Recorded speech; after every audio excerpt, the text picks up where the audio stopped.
विस्कळीत पाणी पुरवठा सुस्थित करावा आणि प्रभागात पर्यायी पाण्याच्या टाकीतून पाणी पुरवठा करावा यासाठी आमदार सुभाष बापू देशमुख यांना निवेदन दिले।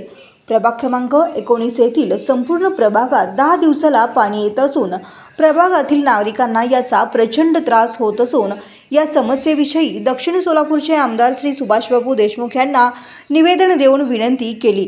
या प्रसंगी बापूंनी सकारात्मक प्रतिसाद देत निवेदन स्वीकारले।